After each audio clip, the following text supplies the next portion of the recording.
And I of course love checking out the latest hardware. So if you have any questions at all about this industry, stay tuned and I promise I'll give you some answers.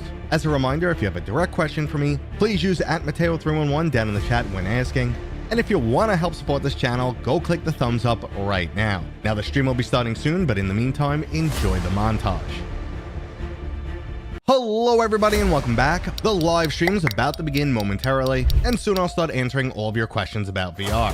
I've had my VR YouTube channel up for over 5 years now, and for the past 2, VR has become my full-time gig. I'm experiencing new virtual reality games every single day, and I of course love checking out the latest hardware. So if you have any questions at all about this industry, stay tuned and I promise I'll give you some answers. As a reminder, if you have a direct question for me, please use @Mateo311 down in the chat when asking. Yo! That was weird. YouTube was playing games, man. YouTube was just doing its weird YouTube thing.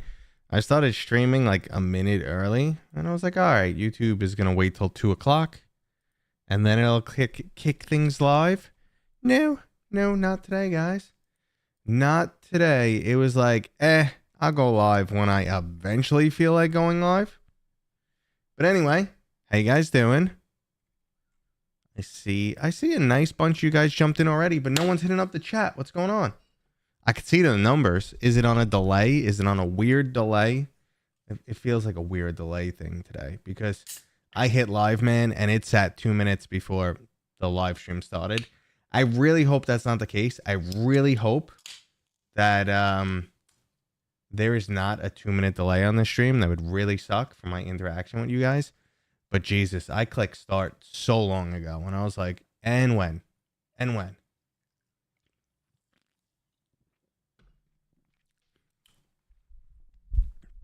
Dylon, what's up, man? Doing bug reports on my VR game right now. What VR game would that be? And I appreciate the lurk. Oh, a lot of people just hanging out while they work. They just want my voice in their background. I appreciate that. I will try and be soothing. I can talk like this for you guys. But what's going on, guys? What's with the stop motion game? How did they make that? All right, it is pretty wild. They actually did stop motion animation, to my understanding. I was reading about it yesterday, and that's the Midnight Walk. Yeah, the Midnight Walk is gonna have that really creepy claymation animation style stop motion. I grew up on shows like that, like Gumby was claymation. I was young for Gumby, but I remember watching Gumby, and it was creepy. Oh, don't know if I should say, but it's a horror game. Is it Slender? Is it something unannounced? Is it Throw Me a Freaking Bone? Current West Coast time is 11:03. Current East Coast time is 2:03. Well, when you drop that, I guess the time lined up pretty well. I could say in the chat, everyone type now when they hear me say now. So now, type it. And I'll 1 Mississippi, 2 Mississippi, 3 Mississippi, 4 Mississippi, 5. This is not good. 6, 7. You guys just slow typers. You're not paying attention. We'll try it again later when there's more of you. Arlen, what's up, brother? Did you see Sinners? Great movie. All right, according to you guys, that delay would be like 10 seconds, which is still pretty freaking horrendous. Appreciate the nows. So yeah, that's pretty rough. That's a pretty rough delay. So keep that in mind when I'm answering questions. I was looking through the settings and I did not see anything I can change for that delay, but I will check again later. Sinners. I heard it was good. Remind me what it's about. And why do I need to see it? Clay Fighters, man. That's old school. Oh, man. You just like triggered something way back in the recesses of my brain. Okay. So anyway, how's everybody else doing? And what is on your mind? What would you guys want to talk about for VR world news? Tomorrow, my May video is coming out. There's like 20 something new games. I know there's a few other unannounced games that I can't release just yet. So we should get some surprise drops. but ultimately it looks like it'll be another good month. April was a surprise shock, man, in the gaming industry in general. I mean, so we started out with Wanderer, which had its issues for sure, and Civ 7. I mean, these games had their issues, but I think they're really important for the industry. Wanderer pushes things far, and it would be the perfect game on the Quest 4. Civ 7, I love the fact that a brand new game has made its way into VR so quickly. And I'm more forgiving on the performance issues, even though I didn't see a ton during my on-site demo and when I had early access. I didn't see anything that ruined the experience for me because it's a turn-based game. If I was playing, like Blade and Sorcery and it was that choppy, or like Wanderer, then it's an issue. So I was a little bit more forgiving on performance-wise on Civ 7, but I think that was more like a big deal for the industry and less for, I knew it wasn't going to do well in general. Like I was sitting down with someone from Praxis and 2K and Playside, I believe that's the team that helped port the game. And I was like, I don't think you guys have a market for this. And I don't think, people are going to move to the Quest to get Civ 7, and the people who are already on the Quest, I don't think Civ 7's their type of game. But I was really just happy to see that a big game like that make it onto the Quest, to bring that option to somebody. Maybe it'll convert some people. Maybe it'll give more people interest in the industry. It's a really good data point. And that's how, 2K and Fraxis seem fine with just getting a data point out of this because, like I said, it looked like Meta paid for this whole port. So, anyway. All right. So, right now, when you said now, I heard you and there was no delay for me. All right. Sure. Cool. All right. Let's see. I got to see Sinners. I don't know, man. I have a really cool VR project that I'm working on that I'm hoping to share with you guys in a few weeks' time. It's very early, but I'm excited. Let's see. Asat, you just got your headset, a Quest 3. Awesome. And you're going to be developing on it. That's even cooler. But game first. Make sure to game first. I know I asked this in your last video, but could you elaborate on what I asked about? VR feels like it's been a state of being the best of times and the worst of times for 5 years. Yeah, no, that's true. VR has had this. So we can recap the history of VR pretty fast. When VR was announced and we saw that Facebook bought Oculus, it was something like $3 or $4 billion, something stupid. Got my hairy leg in the bottom of the screen. When they did something stupid like that, like everyone was like, oh my God, if Meta is involved, or back then Facebook, this is going to be the next big thing. This is the next iPhone. So everyone was like, oh my God, like, whoa. And they were jumping in, and then they were realizing, we're not going to make any money. And a lot of people who jumped into VR in the very beginning jumped in too hard and took a hit, and even like some full studios disappeared. They jumped in too hard in the beginning. They didn't know what the landscape was going to be. When you're developing a game for not now, for 2 years or 3 years from now. So some jumped in too hard, but most of the bigger companies realized there was, nothing there, no money to be had. So that's why we got like a 45-minute Batman experience and a 45-minute Wolfenstein game. Or maybe it was like 90 minutes. But anyway, they just dipped their toes in it and they played it safe. So that's how it started. We expected here. We got here. And then everyone was like, oh, yeah, it's cool, but it'll never be mainstream because it's too expensive. And then it came to a price where it could be mainstream. So we're up here again. Plus, we had the global pandemic. Everyone's locked in their house. So it's like, yay, Quest for everyone. Then developers who weren't making any money are finally making money again. So yay again. But then, we get the whole gaming industry has been crazy lately. Like $200 million that was just burnt for Concord. It just burnt. Like the game was shut down in 2 weeks. And that's not the only project like that. Like Sony spent a ton of money on, they spent too much money on their Horizon IP.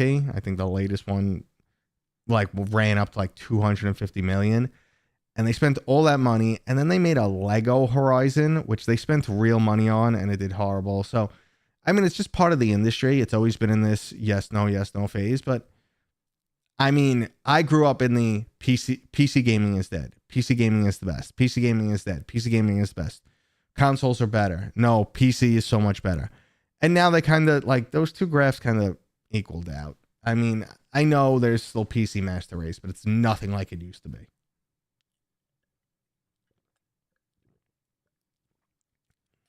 It's unlikely to see something like an Indiana Jones VR because no one wants to touch it. Like these bigger companies, and let's not say it's radioactive. I don't want people to think like, oh, VR is radioactive. It's tough. It's a tough sell. Meta's not giving out money like they used to, and publishers are a little bit more tight. The overall economy is not great. So things are not fantastic if you're looking for financing for VR games. It's not fantastic in that scenario. And if you say, okay, well, it's still profitable. So someone like Sony says to Capcom, say, hey, bring Resident Evil 4 Remake to VR. Here's $5 million. We know they just passed like the 200,000 sales mark in VR recently, or 200,000 players in VR recently. So you're like, was it worth $5 million? And even if it was profitable, say Sony made a cool $1 million, they probably would have made more money porting something else or investing that money somewhere on traditional gaming. So it's not even like, oh, it's a bad deal for them. It's just there's better deals, and it's all about business. So it's unlikely that I think we'd see that. Especially when you get any like big publisher. I don't know who published the Indiana Jones game, but once you get a big publisher involved, it gets so much harder. The likelihood. Do you use VR for sim racing? I'm not a sim racing dude, Doug. Not really, unfortunately. I was just never a big racing fan. I never really got into it. It's just not me.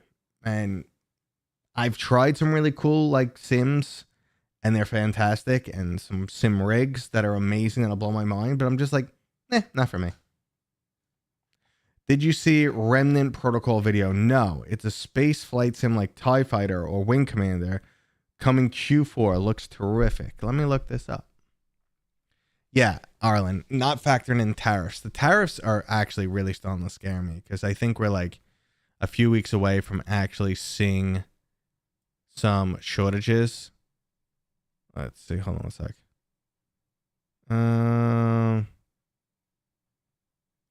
I've been working with ChatGPT all morning on something, and ChatGPT is amazing and frustrating at the same time.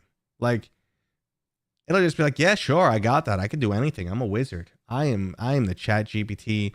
I'm God practically. And then it's like, I'm working on that. I got it. It's coming. You're going to love it. It's going to be great. I promise it's coming. And then like an hour later, it's just like, oh shit, man. What'd you want me to do? Oh yeah. No, I'm doing that. Here it is. Oh, I forgot to give you something. It's like, now it's like playing games. It's like a kid who's pretending he did his homework, but can't find it. Anywho, let me look up this game. Kill Delta, what's up, man? Anything I missed out? You didn't miss anything, dude. Just more me. Are you ever really missing anything by not coming to one of these streams? It's just me ranting and raving and answering your questions. Remnant Protocol. Beep boop bop on Steam. Let's see. Let's mute it so we don't get a little feedback here. I think I did see this. When is this coming? Planned release date this year. It looks pretty. I mean, I really love Star Wars Squadrons. I really enjoyed Squadrons. And like some of these sim games are ideal for VR. Graphically, it looks nice. I like the style. I like the different ships. I'm commenting on something you guys can't see. Maybe I should put it on screen. Nah. But yeah, there's a space sim that someone said to check out. See, if I do full screen, I kind of can't sort of do the full screen because of reasons. I have a really weird setup, but yeah, let's this one. Nope, that's me. Hi. So yeah, this is what I was looking at, guys. So this is what we're talking about. Remnant Protocol that someone mentioned. It does look pretty damn cool. It's a freaking dragon. I get excited for dragons. Sorry. All right, let's bring that chat back up in my face. Baby face is growing back in. It's growing back in. This is 5 days, 6 days. So give it another week. It's growing in kind of gray though. Top suggestions for a new user. Okay. First off, don't throw yourself in this stuff like crazy because you can't like muscle your way through motion sickness. So if you experience any motion sickness, try not to play games that are that crazy. Try to play room scale games, take it slow. And then the second you feel motion sickness come out and give yourself at least an hour break. Do this quite often. You'll adjust pretty fast. Moving forward, games I recommend, like really, really newbie games, friendly games. I love Space Pirate Trainer. It's just a wave shooter that I really enjoy. Same thing, like everyone should kind of play Walkabout Mini Golf. They should try playing Beat Saber. If you're looking for mixed reality, Spatial Ops is great. And then like when you're really like getting more comfortable, there's a million different games to try, but I honestly like love something like Moss. If you are a story fan, like you're big into the storyline of a game, you got to try Ghost Town. Ghost Town was absolutely amazing. So there's a billion recommendations. It really just comes down to, what's your style. I have not tried the newest Oblivion mod. It's on my list to do after this call because that's part of work. Play Oblivion in VR. It's work. Star Wars Squadrons broke your heart. Why? Not having a Tour of Duty campaign. I mean, it still had a cool campaign, though. It still had a 2-sided, like 10-hour campaign.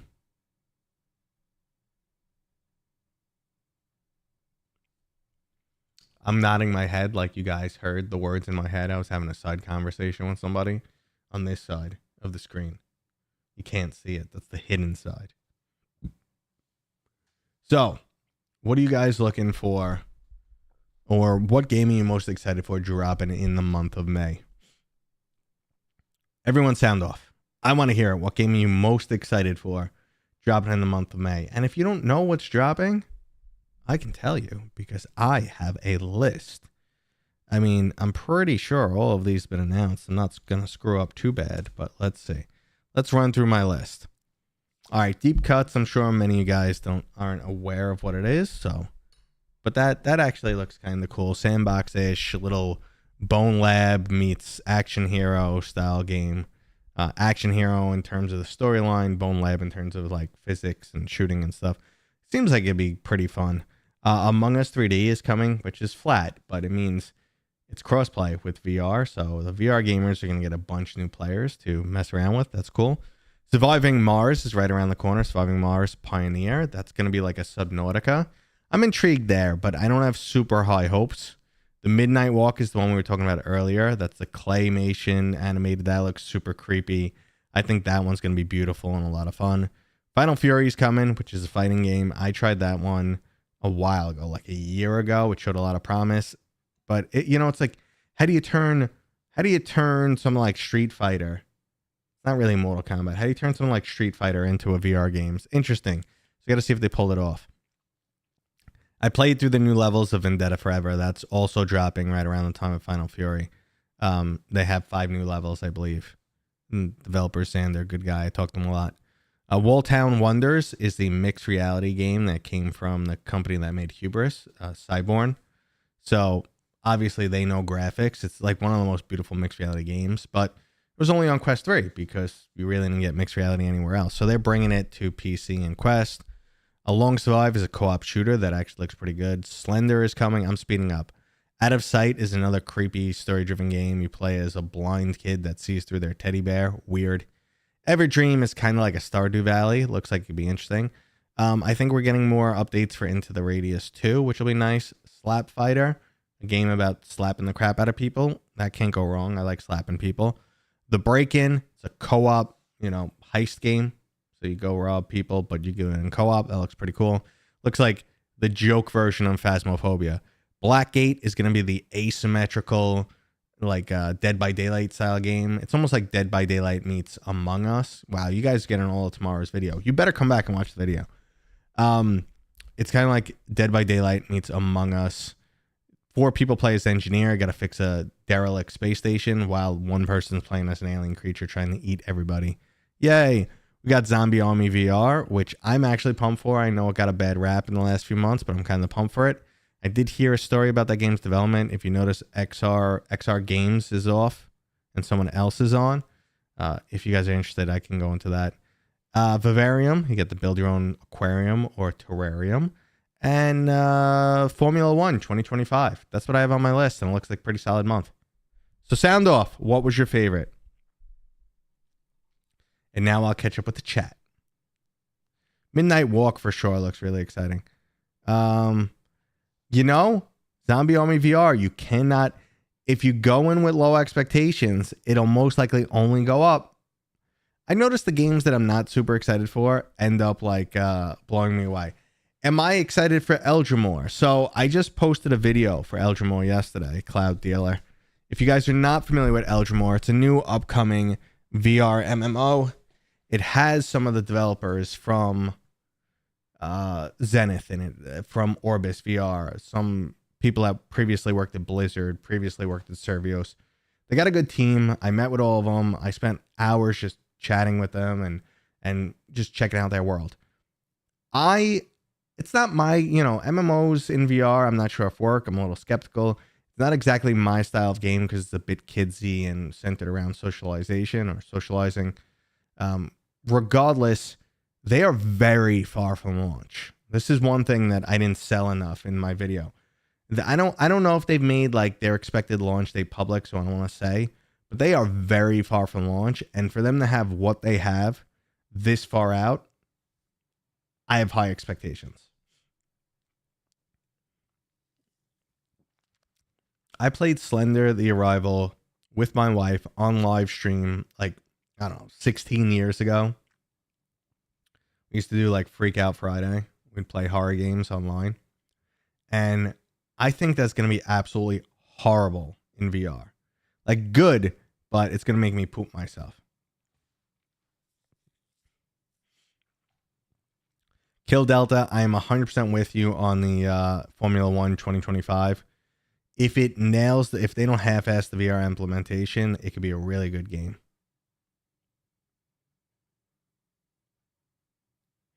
Wait, what is Formula 1? F1.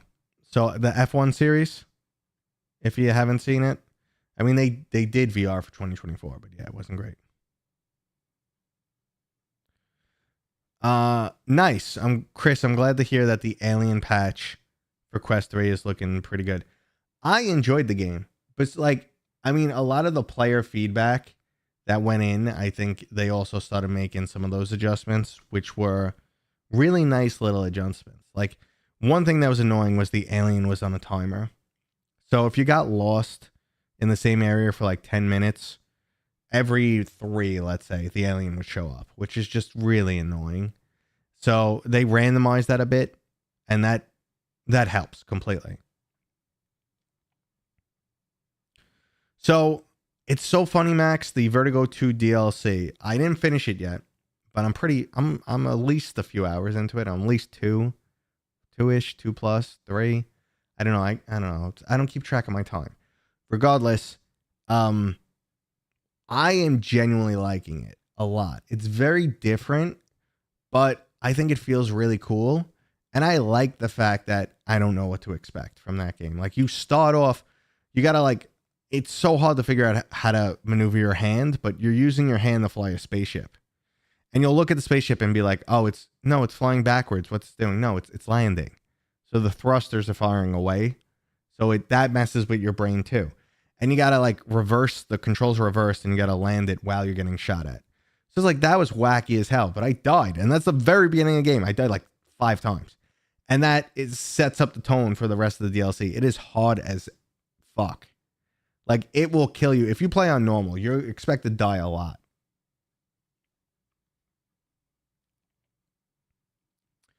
Which side... Rambus always jumps in with just the most ridiculous questions. Which side of the armrest is really yours at the movie theater? Well, that's easy. The left one. Or the right one. It's got to be the right one, because the right one, how could it be wrong if it's right? Boom, it's the right one.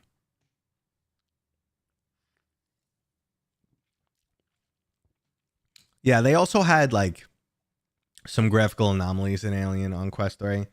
You had like a shimmer effect that was really frustrating. You had some performance dips here and there. There was a bunch of things to be a little frustrated at. My problem was I just previously played through all of it on PlayStation VR 2. So to go from PlayStation VR 2 and then jump in on Quest, it's like, oh, it's the same game but worse. So everything that bothered me about the game is still there, and now the game's worse. But it is what it is. I mean, if you only have that console, or you only have that platform, it's still a great platform to try it on. Terry, what's up, bro? How you doing? Welcome. Oh my God, why is this video starting in the middle? Oh no. No, it's live. It's live. I can prove it. Tell me to do something. Does anyone know what this is? I will give you 5 billion Mateo imaginary bonus points if someone could tell me what this is or what game it's from. 5 billion on the table right now.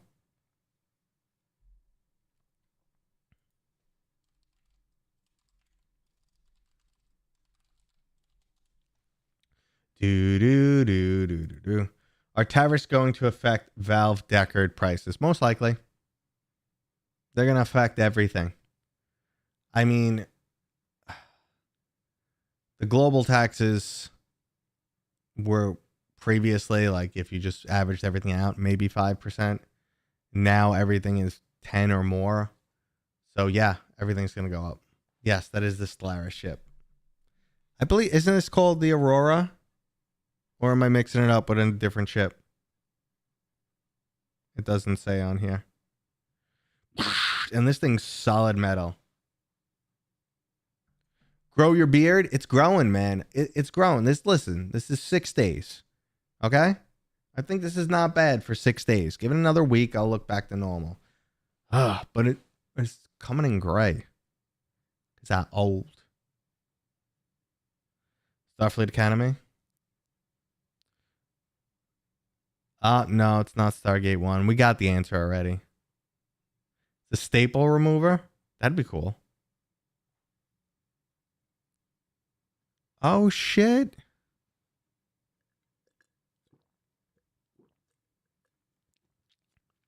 Oh, man. I got some news that I'm not allowed to share, but it's some news. Isn't it great how I have 2 conversations going on? Like, you guys are less important. You guys are more important, but lately, like, when I see that little bing from Discord, I'm like, ooh. Because lately, the dirt's good.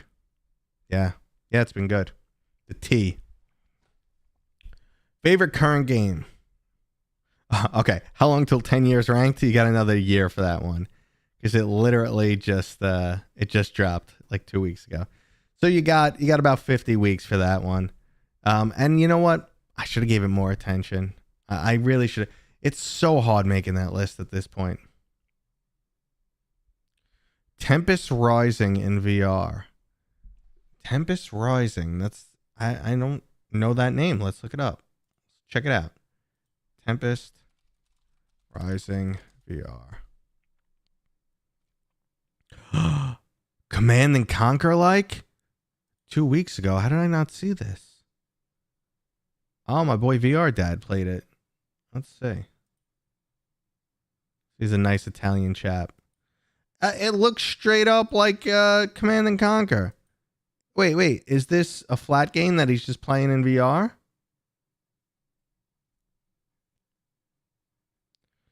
Let's see.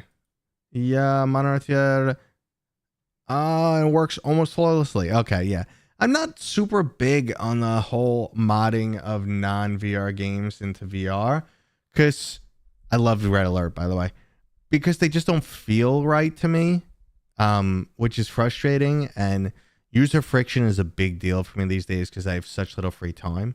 So if I have to spend 30 minutes with user friction, I'm frustrated and didn't enjoy my playtime. Kind of I don't know, it kind of kills my mood in the day and whatever, because I'm a baby.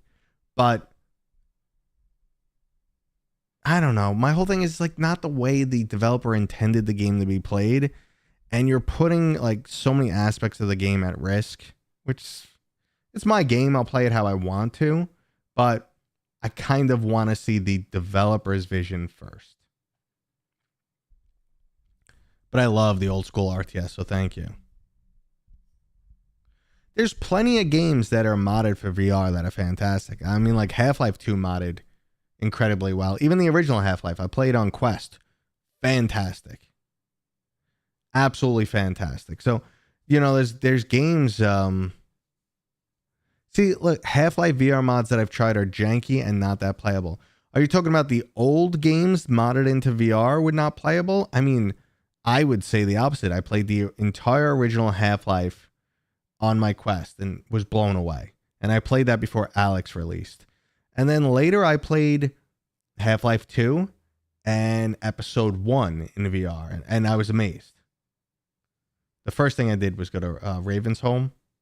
Raven's Home, that's what it's called, right? Yeah. We don't go to Raven's Home. And it was awesome. Did not disappoint. I tried Crystal Commander. I did not review Crystal Commander. I put it on for maybe about an hour, and it didn't suck me in. It was a little bit too slow. It was a little underwhelming. Warhammer Bolt Gun. Warhammer Bolt Gun, when I saw that, I think I saw it for the first time right before it launched. A few months before it launched, I saw it at PAX East. And I don't know how old the game is. That could have been 2020. It could have been 2022, 2023, 2024. Probably closer to 2020.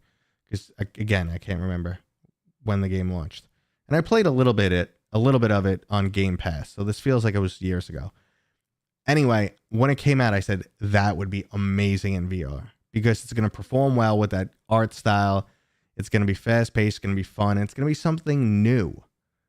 You know, that's another thing, too. A lot of people don't want to look backwards.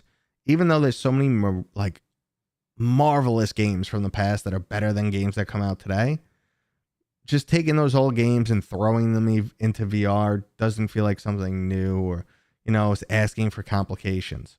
So to take something new and immediately drop it into VR always intrigues me. What is your current favorite VR headset? So for the longest time, it was the Index, and my Index is right here. It's on the wall now because it's retired, but I'm not selling him because I love him. He's my bestie. So it's on the wall there. And that is, that for the longest time, that was my favorite headset because it has amazing audio quality. I found it, even though it was a heavy headset, I found it to be very comfortable. I like all the materials they use. It was sweat resistant, excellent microphone. One of the best POVs I've used. Yeah. FOV. POV? My camera stopped tracking me from my hand talking. One of the best FOV headsets I've used that didn't have like rampant distortion. So yeah, of course the Pimaxes were bigger, but it's not, the trade-off wasn't there. So that was like the best all-around trade-off headset, but now it's just too old. That thing has hardware from 2017 in it. It came out in 2019. That hardware is almost a decade old at this point. It's in terms of VR, it's like doesn't even work anymore. Let's see. Yeah, we don't go to Ravenholm. What's up, PD? PD in the chat. If you guys don't follow PD, he's a fellow content creator and he's awesome. Super nice guy. Sometimes I don't know what you're saying, but you're a super nice guy and I love you, dude, and thanks for hopping in. No, this is not a ship from Star Trek. Man, some people got the delay of a lifetime. This is from Ghost Signal, or Stellaris game, which is honestly one of my favorite VR games. I absolutely fell in love with that game. But to go back to what's my favorite game now? So I'm jumping between a bunch of games. I mean, Ghost Town was amazing, but I'm done. I'm not going to get back into Ghost Town right now. I've been jumping into spatial ops whenever I have some free time and I just want to have fun. And whenever I have some free time and my kids are around, we've been jumping into, and even my wife too, we've been jumping into home sports. Those games are awesome. Both fantastic mixed reality games. Now, I'm also, whenever I have like more free time, I've been playing Fallout 4 VR with a bajillion mods, and I put my haptic vest on and the whole 9 yards. And I've been playing that, and I've been toying with the idea of bringing my catwalk down here, but I just really don't have any room for it. So I don't know where I'd put it. So, but I thought that would be good too, and get a little extra cardio in my day, walking around the world of Fallout, which would be great. But I don't know. So, and then I'm thinking about doing Oblivion now that the VR mod looks so good. But what my favorite current game is, I'm jumping around so much. It's hard to say. What are some lesser known multiplayer games where both flat screen users and VR users can play together? There's not many. But you did name some of the big ones. There was a very old one called Takeling's House Party that I loved. Now, you can even join in from your cell phone and use it as a controller. But it's one person's in VR and up to 8 people join in. They could just join in from controllers connected to the PC. And they basically are these little creatures, and that one human guy's trying to kill them. It's great. It's so old. Sorry. This always makes me burp like crazy. That's the ginger ale. But anyway, back on target. Yeah, that was an older one that was fantastic. There was another one. Well, you could do Keep Talking and Nobody Explodes. These are local, though. And if you're thinking online, I don't have many coming to mind. Deep Rock, but that's a mod. I kind of always separate the mods, but Deep Rock Galactic mod was fantastic. I played that with Beardo. Pavlov just hit Quest Plus, never played, and looking forward to it. Any heads up or suggestions for that game? No. Treat it like Counter-Strike. It's a Counter-Strike clone. It's great. And like I said, I have Maze Games video coming out tomorrow. That's dropping tomorrow. And yes, Pavlov being part of Quest Plus is in there. If you've never played Pavlov, you have to. It's a staple video. It's a staple VR game. It is 100% Counter-Strike in VR. Glovebox Gaming, what's up? I'm the champ? Woo! Like being the champ. What did I do to deserve that title? After the Fall's an online game, but the Catinator, we were looking for more like asymmetrical games that you could play in both flat and VR. I think it's A Long Survive is coming out in May, and I believe that has support for flat and VR. Yeah, I believe so.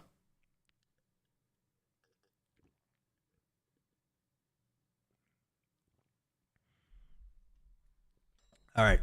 I'm with you on the UEVR type of. UEVR is only there for like dabbling and demoing. I'm with you.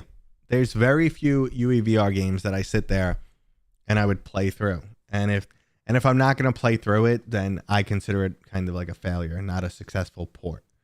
So UEVR is just kind of not for me. I like a more polished, finished, native VR game.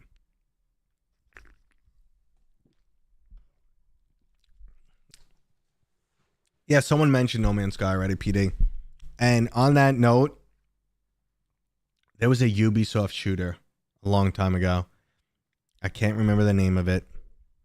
I'm sure someone might know. Back in the old days of Rift and PCVR, and like right before the Quest actually dropped, there was an Ubisoft shooter where you float around and you kill each other. And I think you had a sword.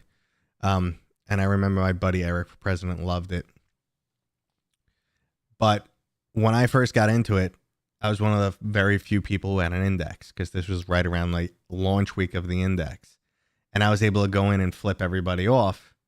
And everyone else in the game is just like, the hand gestures are pre-configured. So they're like, how are you doing that? And you just see their hands keep flipping between like peace, thumbs up, point, rock on. And it just like keeps flipping between those 4 different gestures, and meanwhile I'm just sitting there flipping everybody off because it had the finger tracking support, which never really caught on, unfortunately.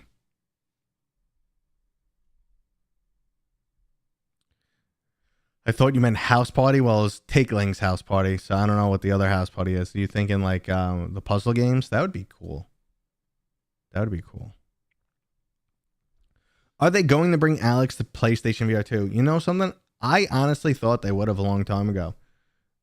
I mean, maybe they're not doing it because it's going to be like a showstopper for their deckard to be like, we have this top tier AAA VR game on a standalone headset. So I think that's the only reason why they never brought it over. Because, I mean, Valve has played nice with Sony in the past so many times before. They've transferred exclusives back and forth. The Orange Box back in the day came out on all the consoles. So I honestly expected it to be like near a launch party title for the PlayStation VR 2, but something must have went wrong. Something must have fell through, and Valve decided, no, we're keeping this one tight. What's up, Oni? What's going on, man? We're curl tracking? Like tracking how good my curls are?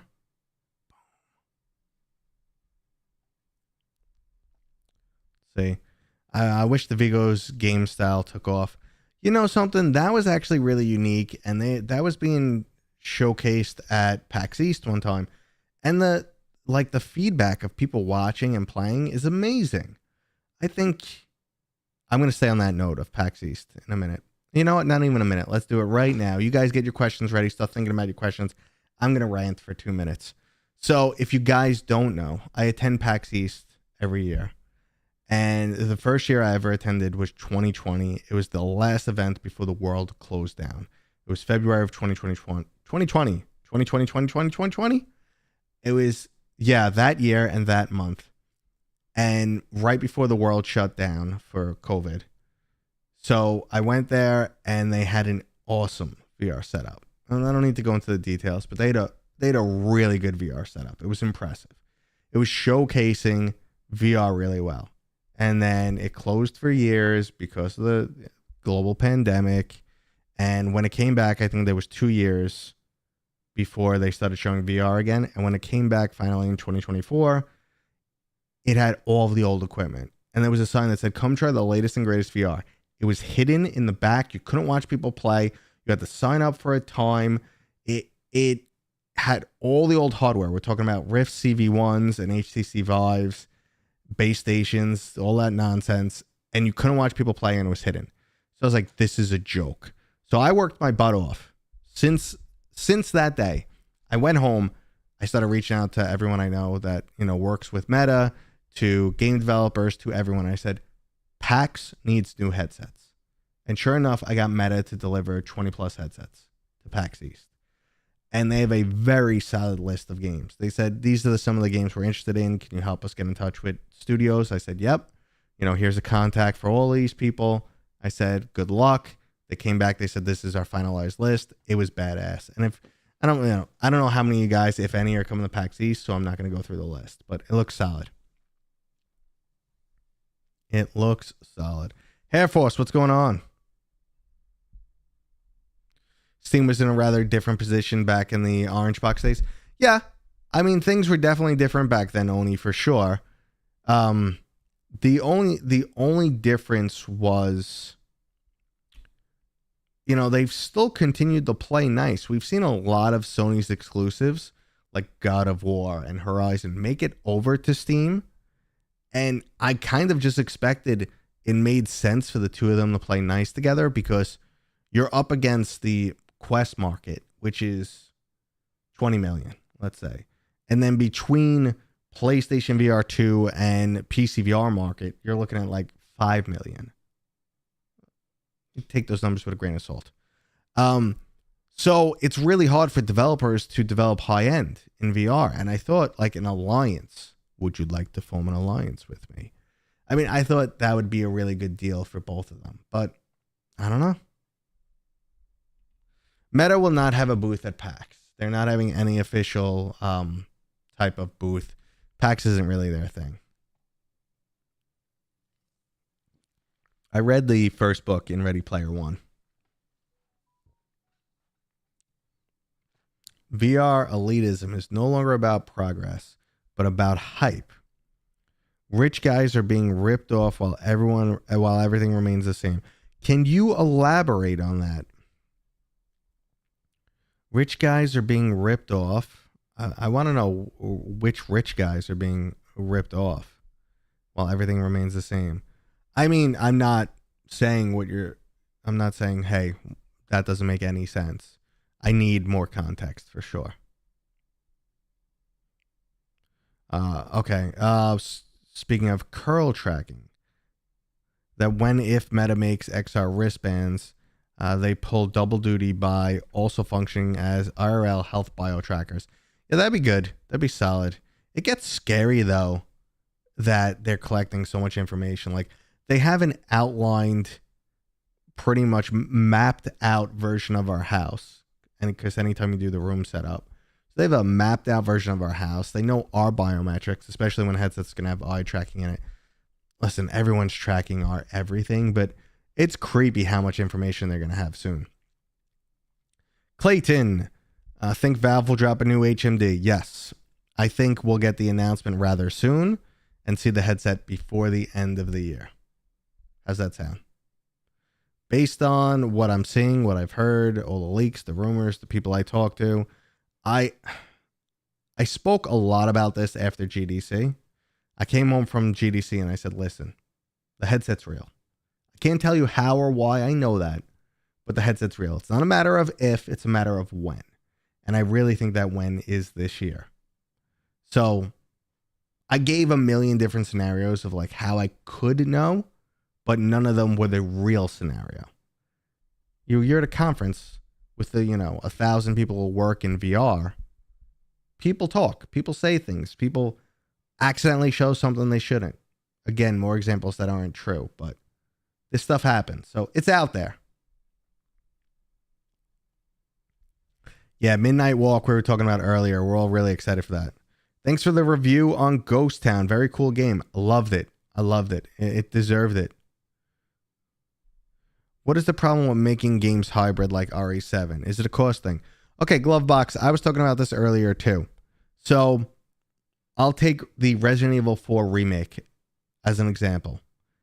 Now, I heard that Sony gave Capcom $5 million to port that game from flat to VR. Now, there are some extenuating circumstances here. Like, it came out on flat and then went to VR months later. So because of that, you might have impacted the people who buy it only for VR. Like, there were some people, well, I'll buy it, I'll play it now, and then maybe I'll come back to it in VR. But you kind of skewed the numbers here a little bit. But what I'm getting to is it only recently passed like 200,000 users in VR. And when you run the numbers, that's probably not a great return of investment, if any, for Sony. We spent $5 million. We got, even if they got $6 million back, which that math isn't mathing.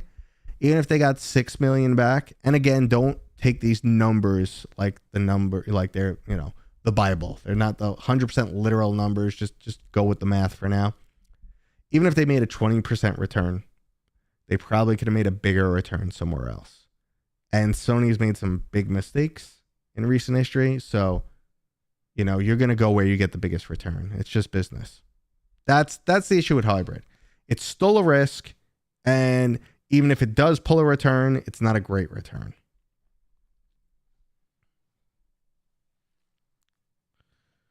I hope Meta is going to improve the Quest controllers. They are garbage and stick drift after a few months. Mine are not stick drifting yet. And I use my Quest every day. Then again, though, I do have multiple Quests, but I am focused primarily on one. So, I got stick drift on my Index. I got stick drift on my Quest 2, but not on my Quest 3 yet.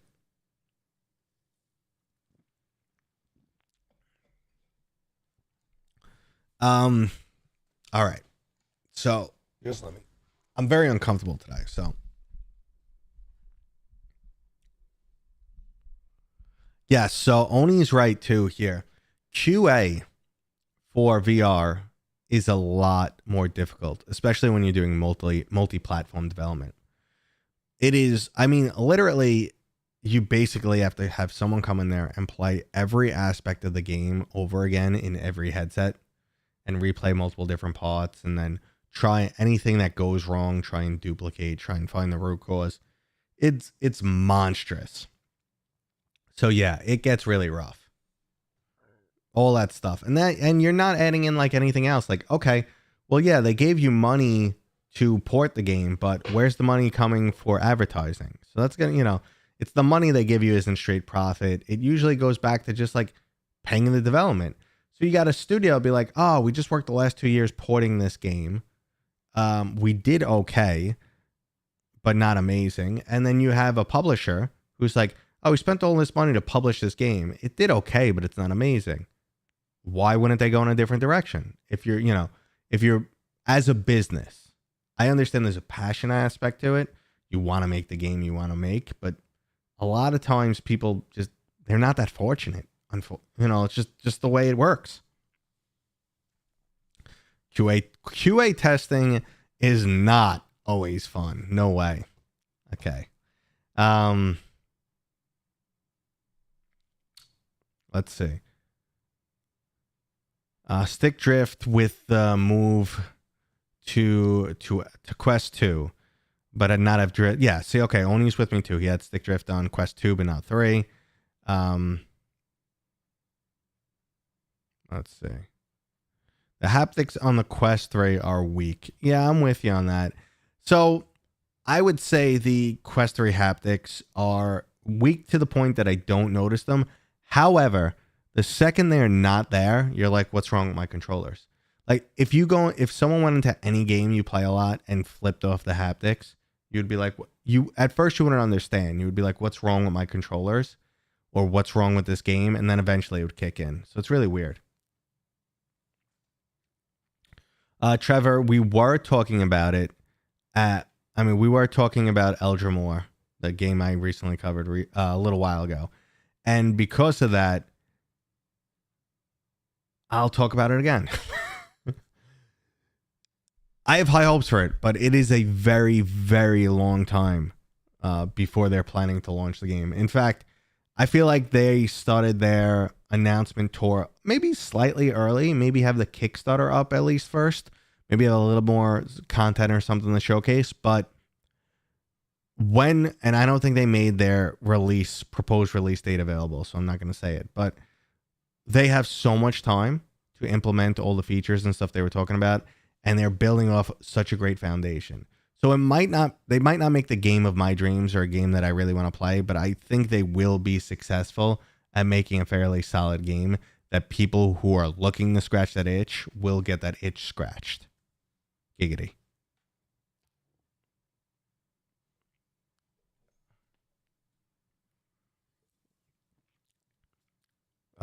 But I do hope it delivers also.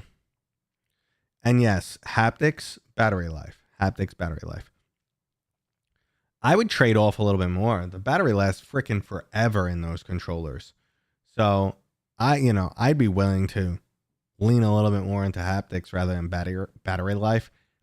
I swear to God, well, my Quest 2, they used to go uncharged for like ever. It was insane. I honestly couldn't believe how long they lasted. But I don't know how good they are in the Quest 3 because I do have the dock. Like all my headsets are on docks. But they still got to last because I've traveled with my headset and not charged it. They still got to last quite some time.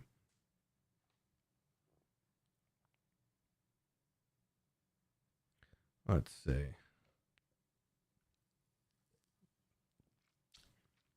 Stick drift is a bitch. But Valve replaced my controllers overnight. Like they just overnighted me new controllers and just said, here's a box, send the other ones back. No payment, no questions asked. And they did that for me twice. And people are like, oh, you got the content creator treatment. Well, one, no one knew who I was back then.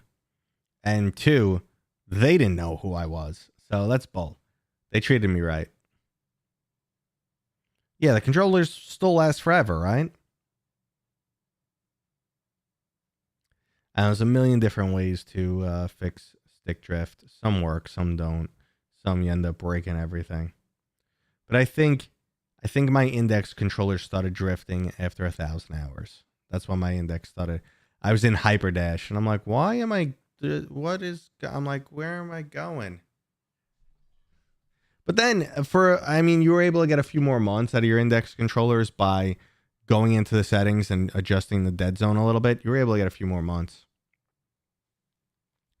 Steam generally does have good consumer service, customer service. And I've dealt with HTC, which was...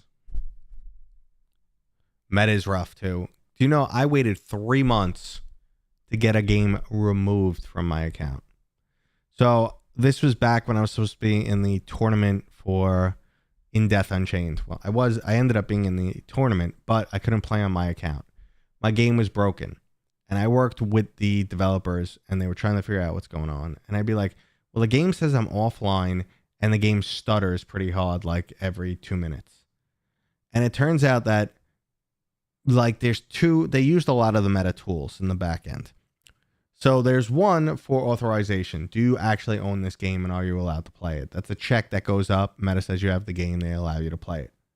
That's one. Two is the link to all the online services. And my game was getting stuck and stuttering and waiting because it was trying to connect to the online services, not being able to get through because of lack of authorization, and then waiting for the timeout and then releasing the game. And it took them forever to figure this was the cause. But the only fix was to get the game removed off my account and re-added.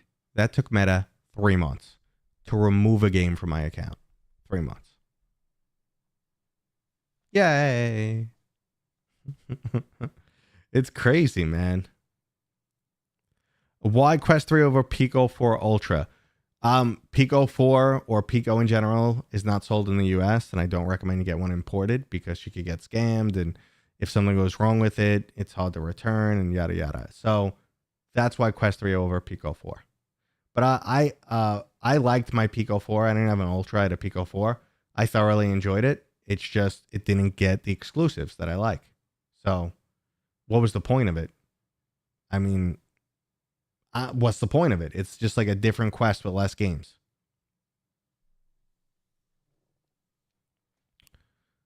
Let's see.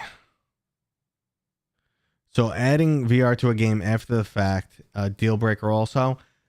It's not a deal breaker. It's just, it gets dirtier. Hold on one sec, guys. Woohoo, baby. Oh, yeah. Throw dollar bills at the screen. Throw dollar bills at the screen. That's how I live. All right, I'm back. I expected everyone at home threw some dollar bills. So, is it a deal breaker? No, it's not a deal breaker. And Flat the VR Studios has dedicated themselves to doing this. And so far, they're doing pretty well. I know people are like, oh, Flat the VR's first game was Trombone Champ. That's so stupid. They took a beloved game that VR would definitely add something to.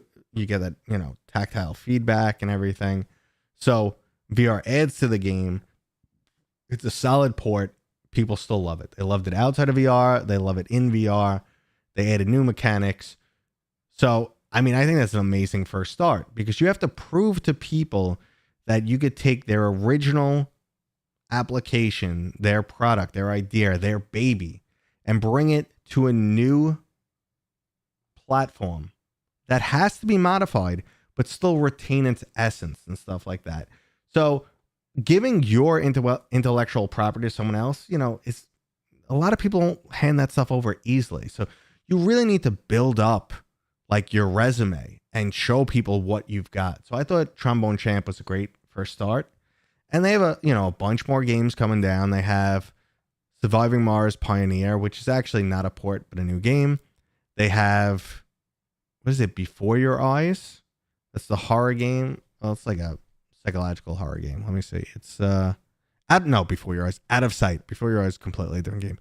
Out of Sight. That's the creepy game where you're a blind kid and he sees through his teddy bear. So they're porting that over too. They're doing Flat Out VR. They're doing Postal 2. So it's not impossible. It's just hard and it's a little dirty. Like, look how many tries it took Half-Life to get it right. Hitman to get it right. Sorry, guys. My brain is brain damaged. I have Dame damage for sure. I'll fix it with a cough copy. I don't like when I say regardless. Okay, it's doable. It's just rough, and the margins are small. With your industry insights, do you have any idea why the steamvr port of Dungeons of Eternity is taking forever?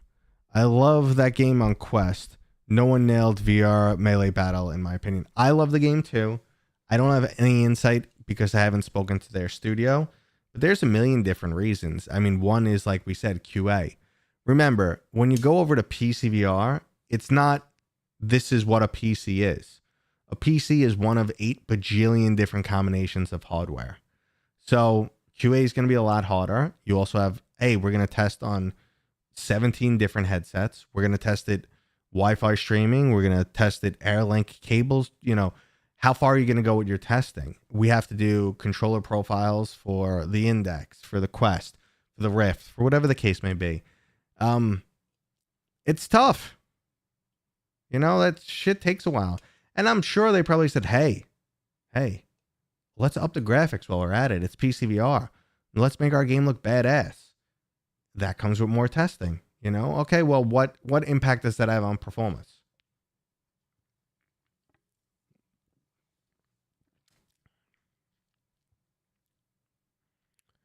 So the only way we could get AAA quality games, I mean, as of right now, hybrid is pretty much the only option we have for close to AAA games. And even like we got a AAA game in VR recently. We got Civ 7. It didn't go over fantastic. Have you played the OG Postal game? Yeah, I barely remember it. Are you going to AWE? Yeah, I'll be there. You going to be there, dude? I'll be there. I will be at AWE. I'm going to PAX East next weekend, and I'm going to AWE. What is that? That's June 11th. I'll be there.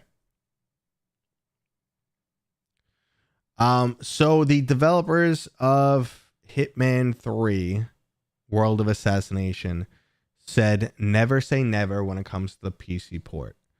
So usually what that means is how much time do they have to work on fixing up their current release, and how well did it do? If it did outstanding and they don't have to do like a year and a half of bug fixes right now, then yes, they'll consider porting it, because again, time is money. Someone's going to sit there and crunch the numbers and say, okay, we could probably port it over in this amount of time. It's going to cost us this much. This is expected sales. Yes, let's go ahead.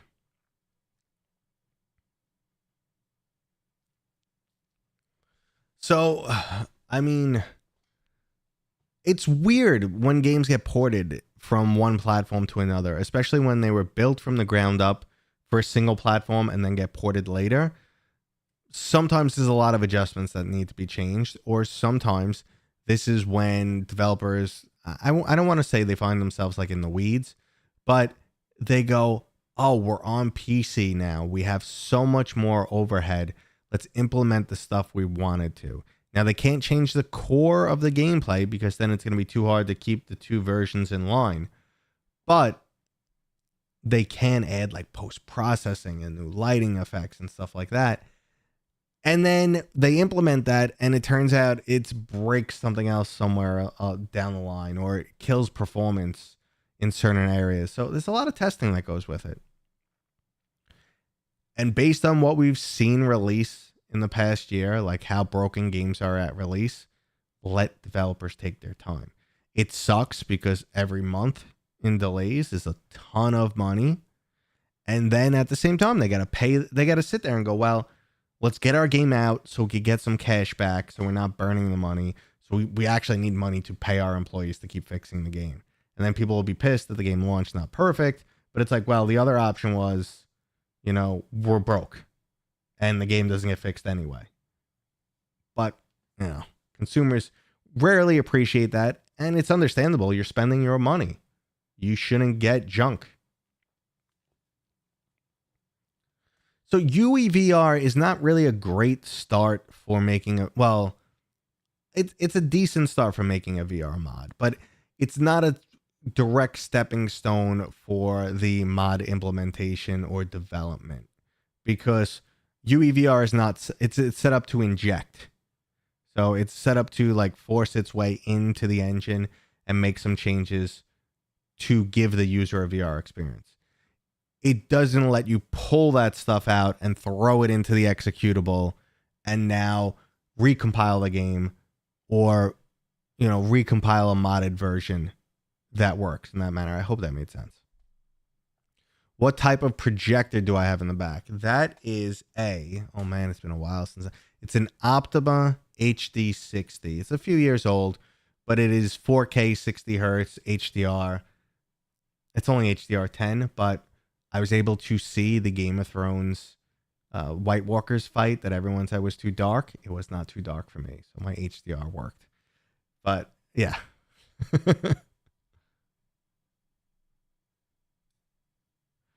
So yeah, that's another thing, Oni. You're right. I mean, they burn bridges. Like when you put out a really bad version, you burn some bridges. At least like when you deal with Hitman on PlayStation VR 1 and PlayStation VR 2, you could have a larger disparity between, because it's like a whole new platform. PC is PC. So you screwed it up once and people are unlikely to kind of like say, hey, you know, screw me over again, please. Or others are a glutton for punishment. Green Hell was originally a PC game, though. They probably pared that down to, yeah. So they a lot of games. So what they did with Green Hell is they closed in the world a lot. So like when you were in areas, your like the overall amount you could see and space you could travel on was much smaller. They kind of made the game feel a lot more claustrophobic.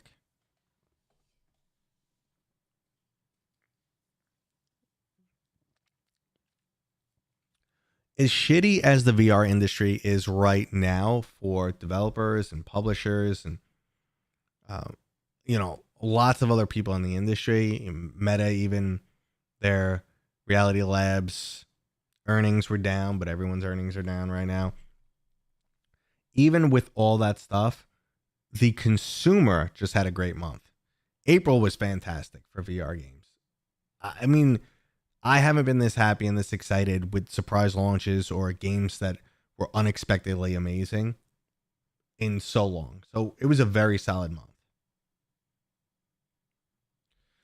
Hard Bullet gets its Quest 3 launch this month. I know all the kiddies are going to play the ultra violent stuff they shouldn't play.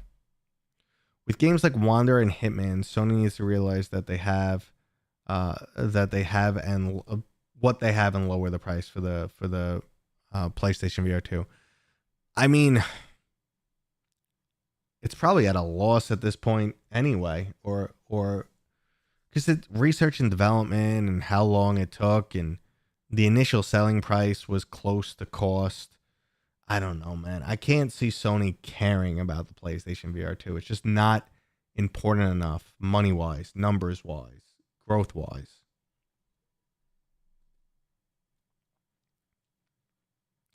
Let's see.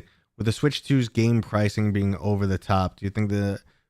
yeah, well, I mean, let me tell you, VR developers really want to raise their prices. And the only thing stopping them is the industry is so quick to reject anything, and everyone's flocking to free to play. We're hurting ourselves in a way, you know, but our expectations come from flat screen gaming. So we spend $60 on a flat screen game, $70 maybe on a flat screen game. We expect the world. It's harder to develop for VR. You're going to get less for your money, but you're going to get VR, something you can't get anywhere else. And the expectations don't match up, and people are always frustrated at the price of games. I've seen people be like, this game sucks. It should be $6, not $20. The game was $6. The developer's not making a fucking penny. It's ridiculous, man. The storefront takes 30% off the top, and you have to pay for advertising. You have to keep your studio open for 2 years. You have to pay your employees. You're not making any money at $6. Give me a break. I don't think the VR prices will go up, but I think we can expect every console game to start costing $80 soon. And they'll also say tariffs. you think VR sets will get bigger lenses for even more immersion? I mean, people have been trying to up the immersion. Pimax's been trying to do it for years. I think the trade-off just hasn't been there. What you get with distortion and performance hit, it just hasn't been there yet. And yes, the target is smaller, not bigger. Let's see. I've been waiting for Mighty Coconut to make a dinosaur course.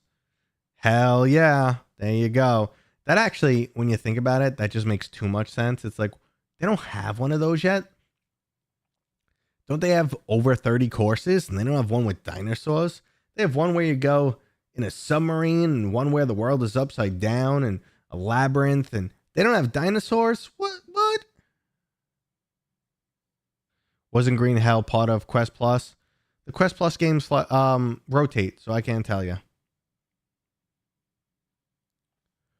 So I played too much VR. Flat screen games is kind of boring to me now. See, like, I understand people saying this, but I don't have that feeling.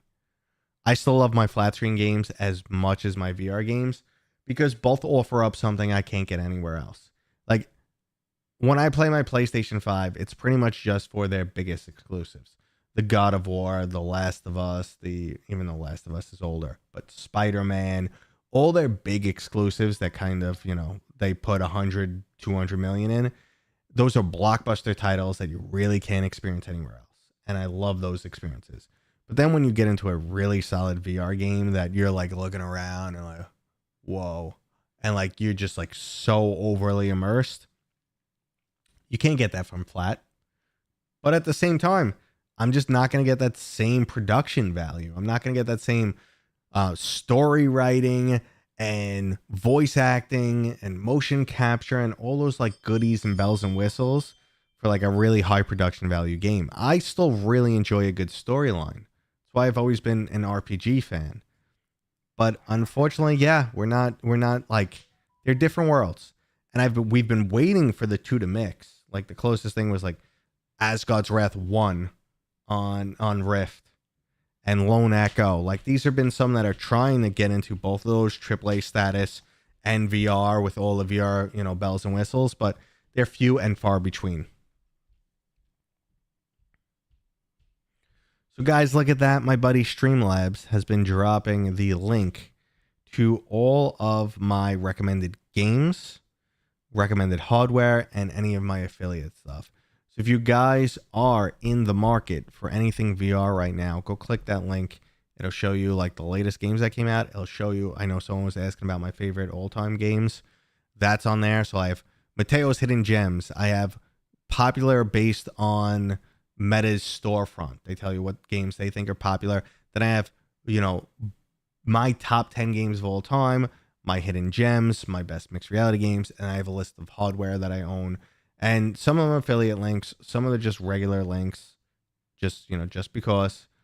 And so if you use those, hey, you help support me, you get what you're looking for. There's also the friend links for a lot of the games. So if you're following me on Quest or what Meta Horizon app, whatever the heck you want to call it, if you're following me on the, Quest interface, then you could use those links. They usually give you 20% off until a couple people use it. And then I think it drops down to 10 or 15% off. But that's all there. So get your goodies.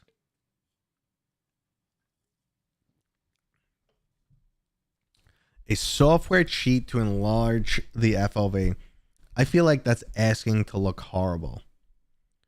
I feel like leaving some type of technology up to determine what is outside of your current view and render it is going to make for some weird looking artifacts. Or it's going to impact processing because, right now we generate fake frames, but we will do that sometimes based on, we have frame 1, we have frame 2, we insert a frame in between guessing based on this and this. So, okay, I see that, and we do fake frame generation. We also do upscaling, deep learning, super sampling. We do a lot of these techniques, and they all have a weird, they're getting better, but they all have a weird series of artifacts. And I could not imagine how bad extending FOV would be. I I don't know. I mean, if you did fix foveated rendering on those edges, whatever. So AAA in general is a very crappy term anyway. Historically, it just refers to budget. That's it. We think AAA, we assign other attributes to it, but historically it just, and it used to be like $50 million budget and up. Now it's like $150 million budget or over 100 because times have changed. But that's all AAA really means. Lots of money. Do you know anyone working with Meta's New Horizon AI text to 3D model tool? I do not. That sounds ridiculous. I mean, I should give it a try. I'm just curious. Do we mainly have US-based VR game developers? I'm not aware of any Japanese, Chinese, Asian big VR studios. Would love to have them on board. Okay. I mean, we're not mostly US because a lot of like the publishers and developers like Resolution Games, they're Swedish. And then the guys who do Triangle Factory, I think they're from Belgium. And there's a couple studios that are actually Swedish. I'm pretty sure the publishers Fast Travel Games are also Swedish. Same with at least part of Beyond Frames. So a lot of these studios are European. That's pretty common. I'm just like really playing things out of my head here. But so Meta is the big player in the US, basically. That's it. Even a lot of manufacturers, Pico and stuff like that. We'll see. We'll get Valve back into the game, but yeah, it's not very US based when it comes to developers. And I mean, I know of at least one. No, I know. Okay, so Urban Wolf, I want to say they're Korean. BJ is the head developer. Really nice guy. And I will feel bad if he's not Korean, but I thought they were. I thought they were based out of Korea. Now, I'm doing gestures to refresh my brain. Haptics. They're from South Korea.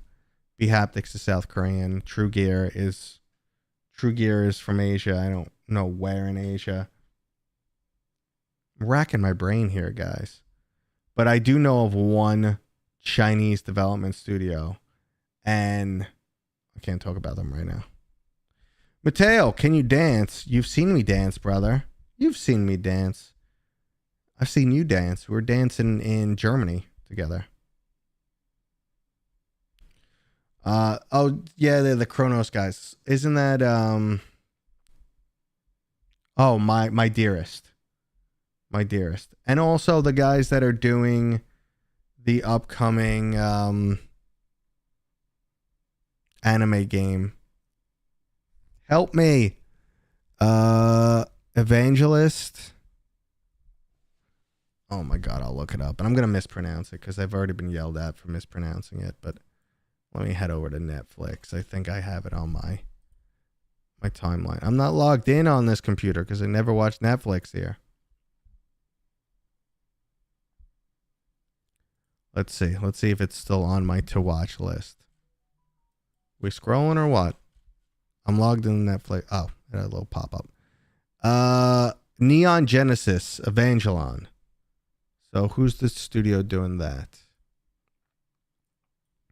Yeah, I know the studio that is Synth Riders too. I'm pretty sure they're not US based. So Neon Genesis. Yeah, yep. I figured it out before you guys, so I win.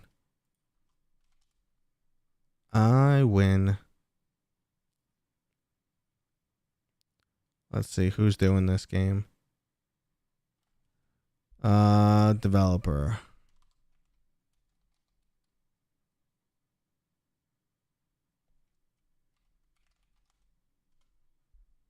I know. I pronounce. So, oh yeah, that's Pixelity. I know I butchered it. I know. Pixelity. But yeah, they did a game a long time ago. Look, wait. Brain triggered.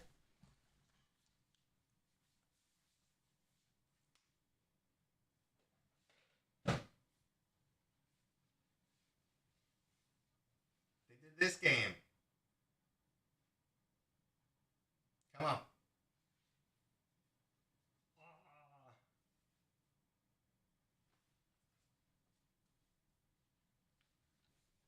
That's the game they did, which was pretty cool, ahead of its time, but it was before the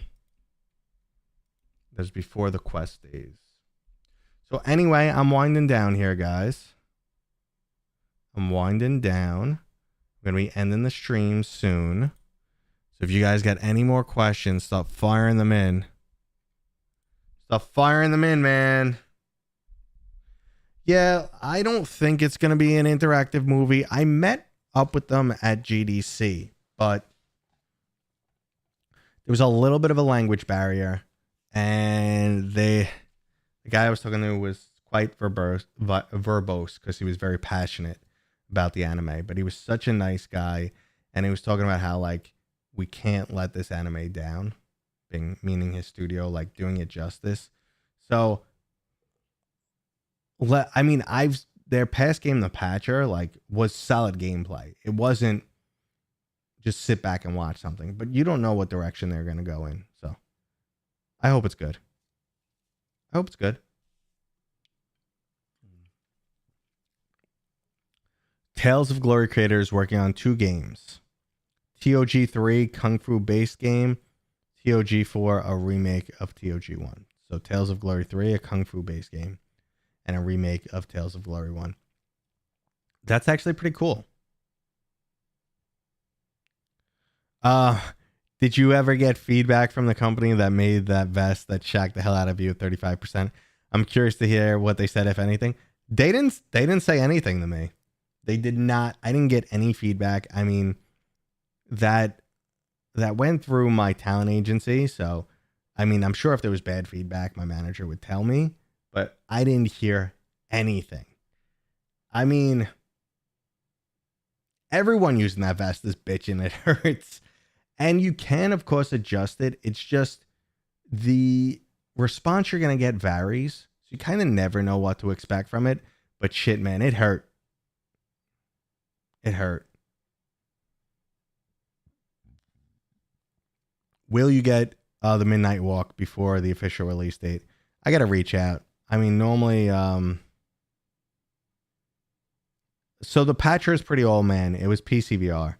I think it was even like before Quest. But yeah, I got to reach out for the Midnight Walk because that's only a week away. So if I want to jump into that, I got to start this weekend. So let me reach out to them right after this. And that was today's stream, guys.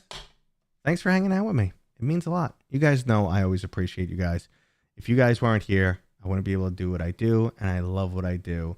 Just trying to help, the VR industry, help it grow, help educate you guys, entertain you guys, make some educated decisions, find the right hardware for you guys. And I actually even like hearing differences of opinions because it helps me grow as a person. That link that was dropped a little while ago, I will grab it. We could drop it again in case you guys are looking for any games or hardware or whatever. Remember, those links do help support me. I mean, but the best way you guys can support me is drop a thumbs up. If you didn't drop it on this video, drop it right now, please. I appreciate it. So go ahead and drop a thumbs up, drop it, watch the videos, lurk, hang out. It's the best way you could support content creators that you enjoy. Here's the link, guys. I'm on once a week. Oh, I think I broke the link. Why you do that? I'm gonna get you a real link.